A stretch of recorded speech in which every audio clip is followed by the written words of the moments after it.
Recording in progress. जैसे हम बात कर रहे थे कि जो सिंपैथेटिक सिस्टम है और पैरासिम्पैथेटिक सिस्टम है हमारा, ये दोनों अगर बैलेंस वे में काम करते हैं तब तो हमारी बॉडी की एक्टिविटीज, हमारी वर्किंग बहुत अच्छी रहती है। और अगर ये दोनों इम्बैलेंस हो जाती हैं तो फिर हमारी बॉडी के अंदर भी अलग अलग जो सिस्टम्स हैं उनका भी कोऑर्डिनेशन नहीं हो पाता। जैसे एंडोक्राइन सिस्टम है, हमारा नर्वस सिस्टम है, डाइजेस्टिव सिस्टम है, वो आपस में इकट्ठे मिलके काम नहीं कर पाते। जैसे घर में कोई तनाव है, कोई झगड़ा है, तो हम फ्लाइट और फाइट के मोड में चले जाते हैं। या तो हम भाग जाते हैं लड़के, और फिर बोलते नहीं हैं एक दूसरे के साथ, और या फिर हम जबरदस्ती लड़ाई करते एंग्जाइटी में आ जाते हैं। तो एक होता है फ्लाइट मोड, एक होता है फाइट मोड। तो फ्लाइट में चले गए, कुछ दिन नाराज हो गए, बात नहीं करेंगे, और फिर वो हमें ट्रिगरिंग करता है। हमारे हार्ट के ऊपर भी उसका इम्पेक्ट आता है। जो हम अभी 2-3 दिन से कॉन्टिन्यूसली हार्ट कोहेरेंस की बात कर रहे हैं, तो हमारी हर बीट के साथ जो हार्मोन्स रिलीज होते हैं, तो वो उसी टाइप के हार्मोन्स स्क्रीट होंगे जिस टाइप का हमारा दिन भर का बिहेवियर होता है। फिर एक होता है कि हम फाइट फ्लाइट मोड में चले गए। एक होता है फीडिंग फीडिंग मोड होता है। फीडिंग मोड वो होता है कि घर में मान लो हम 5-6 लोग रह रहे हैं, तो हम अपने आप को अ, वो समझते हैं कि मैं ही सब कुछ करने वाला हूँ, कोई और तो कुछ कर ही नहीं सकता।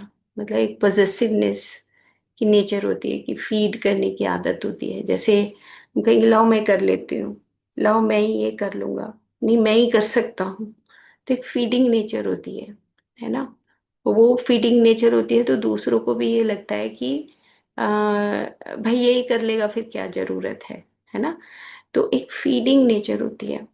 तो फीडिंग नेचर में होता है कि डिपेंडेंसी हो जाती है। और एक होता है एफ किंग। एफ किंग के ऊपर होता है कि कमांड करना, कि वो ये कहते हैं कि ऑथोरिटेटिव जो बिहेवियर होता है वो एफ किंग होता है। तो हम ये चार हमारे जो हमारा जो मनस है, ये चार अलग अलग सिचुएशंस में से निकलता है। कि कभी फ्लाइट मोड आएगा, कभी फाइट मोड आएगा, कभी फीडिंग मोड आएगा, और कभी एफ किंग मोड आएगा। तो एफ किंग में जो है वो हम हमेशा ऑथोरिटेटिव मूड में रहें। मैंने ऐसे कहा था ना, ऐसे ही करना पड़ेगा। तो वो एक नेचर हमारा बिहेवियर जो है वो बन जाता है। तो जब ब्रीदिंग हम करते हैं, बॉक्स ब्रीदिंग की बात यहाँ पर की है, कि जब हम ब्रीदिंग करते हैं तब हमारे दोनों सिस्टम्स बैलेंस होते हैं, जो सिंपैथेटिक और पैरासिम्पैथेटिक। लेकिन अगर इसको हम योग की भाषा में समझें, तो योग की भाषा में हम ये प्राण शक्ति और मन शक्ति, इन दोनों को बैलेंस करने ही हमारा बॉक्स ब्रीदिंग होता है। जैसे हमने सांस भरा तो वो कह रहे हैं कि सिंपैथेटिक वर्क करता है, और जब हम सांस को बाहर फेंकते हैं तो पैरासिम्पैथेटिक।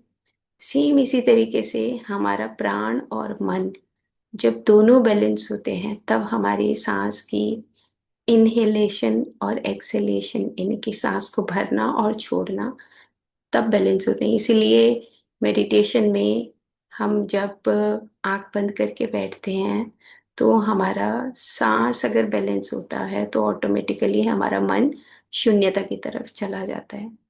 तो जब हम सांस को भरते हैं तो हमारा डायफ्राम से नीचे के जितने भी ऑर्गन्स हैं वो सारे ऑर्गन्स अपनी मूवमेंट में आते हैं। ऑर्गन्स की मूवमेंट में आने के बाद जो पीछे का जो नर्वस सिस्टम है वो मूवमेंट में आता है, और उसके पीछे का जो प्राण शक्ति है वो मूवमेंट में आता है। और हमारा शरीर, यानी कि अन्नमय कोश, और हमारा प्राण शरीर, और हमारा मन शरीर, ये तीनों का समन्वय स्थापित होता है जब हम सांस को भरते हैं और सांस को छोड़ते हैं। तो बॉक्स ब्रीथिंग एक एग्जाम्पल के तौर पे बता दिया गया कि अगर हम बहुत ही प्यार से सांस को भरते हैं, अपने आप होल्ड होता है वो, और अपने आप ही सांस बाहर निकलता है। तो एक natural way of breathing cycle जब रहती है, तब हमारा सांस की जो प्रक्रिया है, अगर वो एक नेचुरल वे में रहे, तब हमारे बॉडी के सिस्टम्स, दोनों सिस्टम्स, सिंपैथेटिक पैरासिम्पैथेटिक सिस्टम, अच्छे तरीके से काम कर पाते हैं। तो ये एक प्रैक्टिस बताई है। और इसी को हम हार्ट कोहेरेंस के वे में अभी धीरे धीरे समझते जा रहे हैं। तो हमने कल हृदय की बात की थी कि 3 अक्षरों से बना है। अब हम उससे थोड़ा सा और आगे बढ़ते हैं। थोड़ा सा ये पोर्शन हमने देख लिया था, अब हम आगे की तरफ चलते हैं। ठीक है, तो यहाँ पर एक शब्द बताया है कि हार्ट बीट इवोक्ड पोटेंशियल। बस आज हम इतना ही एक ही स्लाइड करेंगे। मतलब ये है कि जो भी हमारा हार्ट कुछ भी इंफॉर्मेशन लेता है, हम्म, ठीक है, तो मतलब बाहर जो भी हमारा स्टिमुलस होता है, जैसे बाहर के स्टिमुलस को आप ऐसे समझिए कि जैसे अभी पूरी दुनिया में युद्ध चल रहा है, हम एक मोटे तौर पे पहले समझते हैं। तो हमारे हार्ट के अंदर किस तरह की फीलिंग्स होगी जब हम देख रहे हैं कि ईरान और इजराइल और यूएस का युद्ध हो रहा है? तो आपके अंदर कुछ ना कुछ दिन भर में कुछ ना कुछ तो फीलिंग आती होगी। आप इंस्टा पे भी देखते होंगे या आप यूट्यूब पे भी देखते होंगे। तो आपके मन के अंदर जो भी बाहर के स्टिमुलस से जो आपके हार्ट में कोई भी इंफॉर्मेशन या आपको एक लर्निंग मिलती है, मतलब हम ये सोचते हैं कि यार ये युद्ध तो नहीं होना चाहिए था, है ना? ऐसा, क्या हम प्यार से नहीं रह सकते? क्या पूरी दुनिया मिलके नहीं रह सकती है ना? क्या पैसे का लालच ऐसा है? क्या तेल का लालच ऐसा है?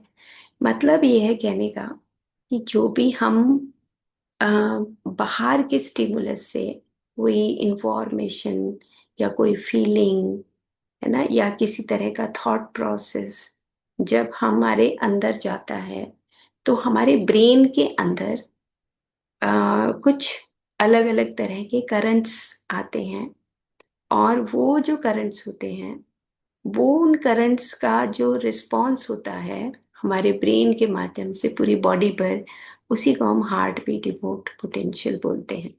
तो मैंने नीचे का जो लाइन है उसमें लिखा है कि एन इवोक्ड पोटेंशियल और evoked response is an electrical potential in a specific pattern recorded from a specific part of the nervous system. यानी कि जो हमारे इलेक्ट्रिकल वेव्स होती हैं हार्ट की और ब्रेन की, तो एक स्पेसिफिक पैटर्न बनता है।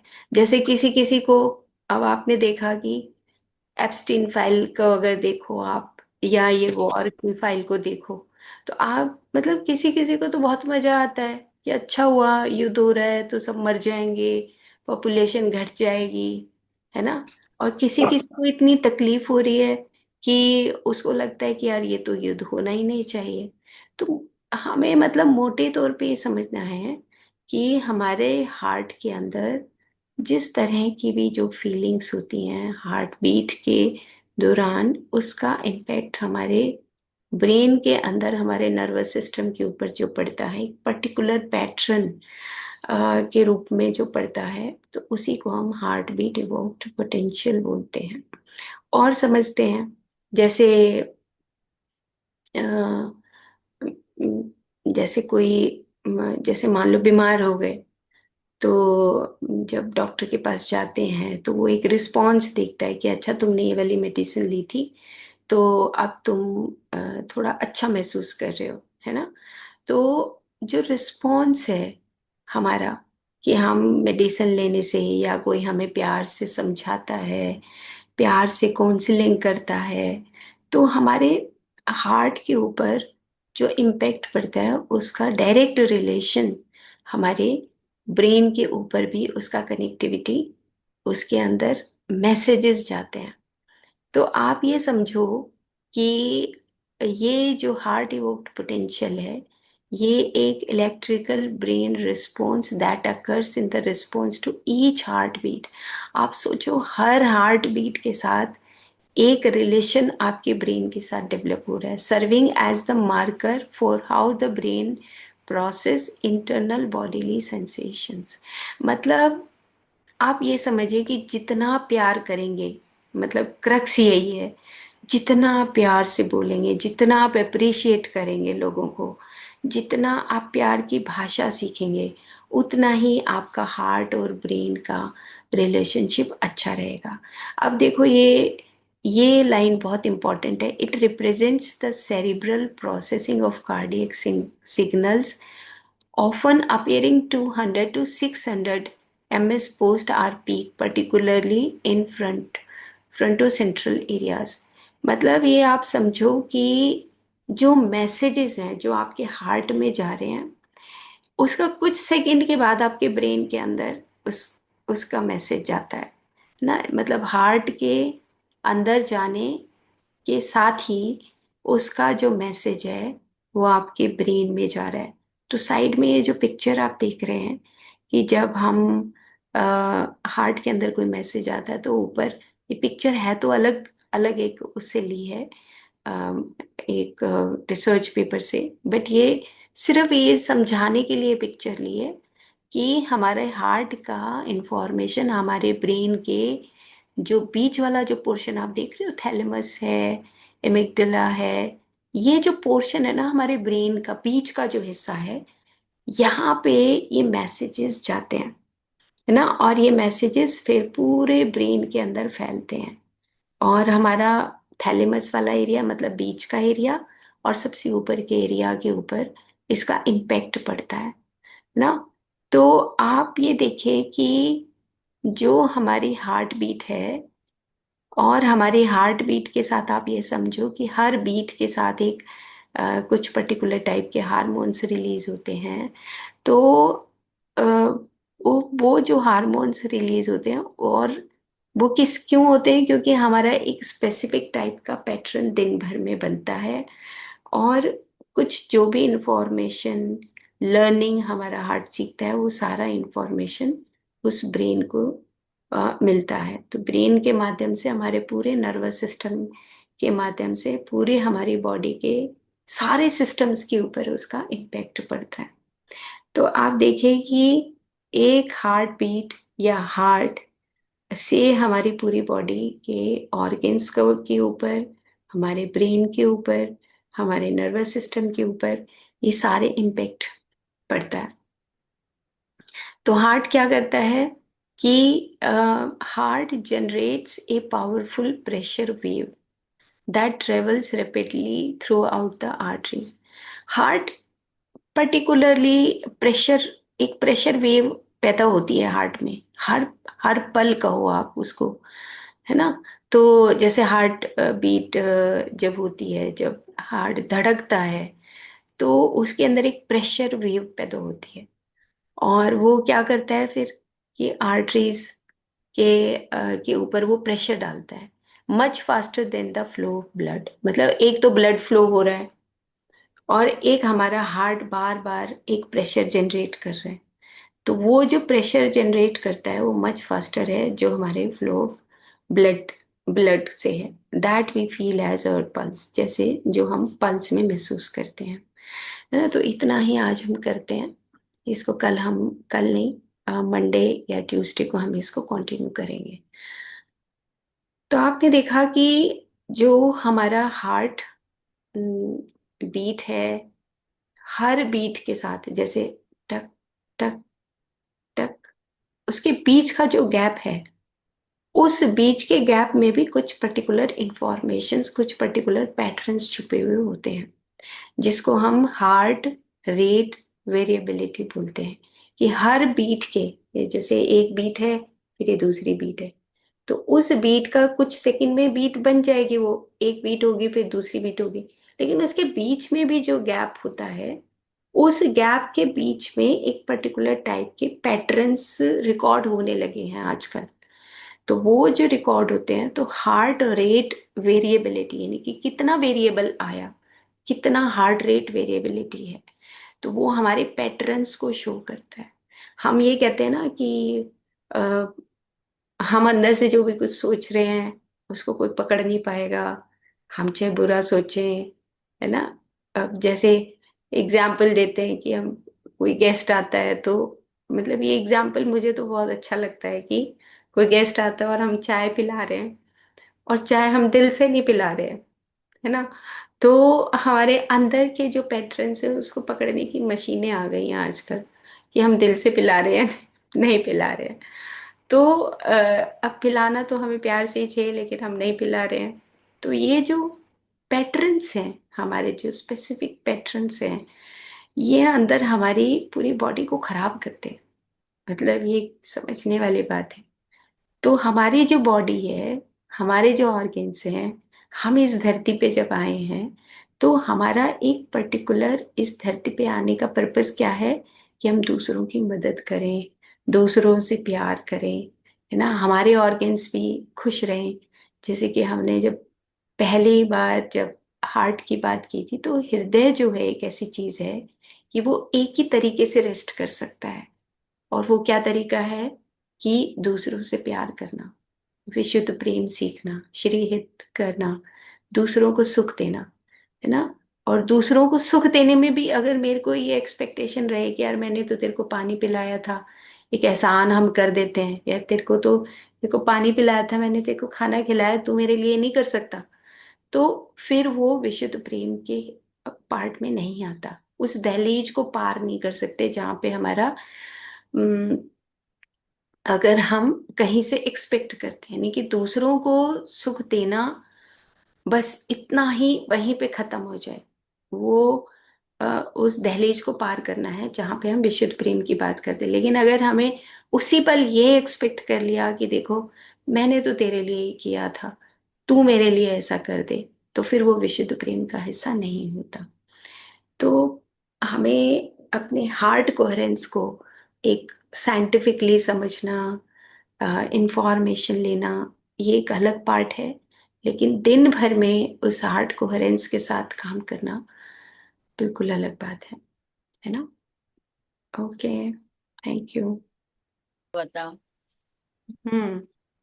हाँ, वो थैंक यू है। मैम, और जो ये आज बॉक्स ब्रीदिंग का जो बताया, ये इसको हम ऐसे समझिए अंतः कुंभक और बाह्य कुंभक। जैसे हम सांस लिया, हम्म। फिर उसको अंदर रोक, कुंभक हो गया। और जब छोड़ रहे हैं फिर 4 सेकंड के लिए बाहर छोड़ रहे हैं तो वो बाह्य कुंभक हो गया। ये वही चीज है। हम्म। है वही चीज, देखो। लेकिन मैं एज ए डॉक्टर, मतलब मैं ये कहना चाहती हूँ कि देखो, हर के पीछे ना एक विज्ञान है ना। हाँ। और विज्ञान में अगर हम विज्ञान की बारीकियों को देखें, तो हमारे ब्रेन के में जो हमारा लोअर ब्रेन होता है, वहाँ पे ना सेंटर्स होते हैं। तो ना हमें ज्यादा कुंभक और अंतः कुंभक बाह्य कुंभक के चक्कर में, मतलब मेरा मानना है एज ए डॉक्टर, कि ज्यादा चक्कर में नहीं पड़ना चाहिए। हमें मतलब इतना सा करना चाहिए कि हम अपने आप को ऑब्जर्व करें, सांस लें, और वो अपने आप ही एक ऑटोमेटिकली पॉज होता है ना। वो पॉज आता है लगभग, मान लो हमने 4 सेकंड अंदर सांस भरा, और एक पॉज आया हमारा 2 सेकंड का, हाँ सपोज जी। 2 सेकंड या 3 सेकंड। तो उसको ना बड़ा ही, बहुत ही पीसफुली आपने सिर्फ उसको ऑब्जर्व करना है। अभी हम्म। उसका कुंभक लगाने की कोशिश मत करो। और उसके बाद जब हम सांस को छोड़ते हैं, तो फिर मान लो हमने 3 या 4 सेकंड तक सांस को छोड़ा, और उसके बाद फिर एक पॉज आया, तो वो पॉज हम्म। आया मान लो 2 सेकंड का। तो अंतः हम्म। कुंभक बाह्य कुंभक ओके है।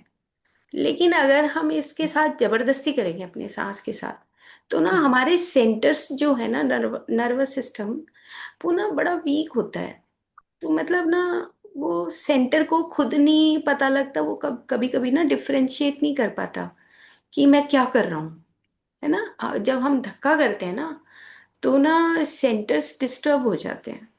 वो और आज की डेट में ना इतना कोई शक्तिशाली नहीं है या कोई इतना फोकस करके हम अपनी बॉडी की टेक केयर करनी है।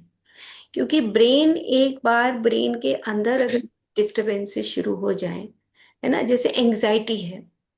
अब हम्म। एंजाइटी वाले पेशेंट भी मैं बहुत देखती हूँ कि जो कंट्रोल नहीं कर पाते, या जैसे जैसे अब हमारे जैसों की भी उम्र बड़ी हो रही है, तो जैसे एक एग्जाम्पल बड़ा कॉमन सा है कि जैसे मान लो हम कोई गेस्ट बैठे हैं और हमने कोई बात शुरू की कि मैं तो 22 साल की थी तो मैं जब ऐसा करती थी, है ना, तो फिर मैं एक कहानी सुनाने लगूंगी कि मेरे साथ एक ऐसी घटना घटी। तो बीच में कोई व्यक्ति अगर बोलेगा तो मैं, मेरा एक पैटर्न ऐसा सेट होगा कि जब तक मैं वो बात पूरी ना कर दूं तब तक मेरे को वो चैन नहीं पड़ेगा। क्योंकि एक हैबिट हो जाती है ना, एक कंडीशनिंग होती है हमारे ब्रेन के अंदर। जो एक जो पाथवेज होते हैं, नर्वस सिस्टम के जो पाथवेज होते हैं, उन पाथवेज की ऐसी हैबिट हो चुकी होती है कि हम कंट्रोल नहीं कर पाते। तो मतलब ये है कहने का कि हम अपने दिन भर की एक्टिविटीज से अपने ब्रेन को, अपने हार्ट को, अपनी गट को हम बहुत ही संयमित तरीके से चलें और अपनी बॉडी को बैलेंस बना के रखें। क्योंकि जैसे जैसे उम्र बढ़ती है हमारी इम्बैलेंसिंग तीनों चीज़ों का मतलब जो समन्वय है वो खत्म होता चला जाता है। गट कुछ बोलता है, हार्ट कुछ बोलता है, ब्रेन कुछ बोलता है। क्यों ब्रेन क्यों बोलता है? क्योंकि ना ब्रेन और मनस, यानी कि मन और मस्तिष्क, इतना एक्सपीरियंस हो चुका होता है उसको, ये लगता है कि यार मेरे से तो कोई समझदार है ही नहीं। ब्रेन ये सोचता है और मन में वो उलझ जाता है। हृदय की तो बात कहीं आसपास आती ही नहीं। हृदय से तो हम कुछ काम कर ही नहीं पाते, चाहते हुए भी नहीं कर पाते, क्योंकि हम उस चंगुल में फंस चुके होते हैं, है ना। तो मतलब मेरा कहने का ये है कि बहुत ही संयमित तरीके से जो हठ योग में जाना चाहता है वो कुंभक लगाए। बाह्य कुंभक बहुत अच्छा माना गया है, और वो तभी माना गया है जब हम अपनी क्षमता के अकॉर्डिंग ही काम करें। जैसे बाह्य कुंभक बहुत अच्छा है, जैसे सांस को बाहर फेंक के और आंख बंद करके मूल बंद लगा दो, यहाँ से आप उड़ियान बंद, जालंधर बंद लगाते हैं। बट वो जब है जब हम रेगुलर प्रैक्टिस करें। आज कर दिया फिर हफ्ते में नहीं किया, तो फिर वो रेगुलर अगर प्रैक्टिस नहीं होती तो फिर हमारे ब्रेन के जो सेंटर्स हैं, जहाँ पे हमारा रेस्पिरेटरी सेंटर है, हार्ट बीट का सेंटर है, वो ना डिस्टर्ब हो जाते हैं।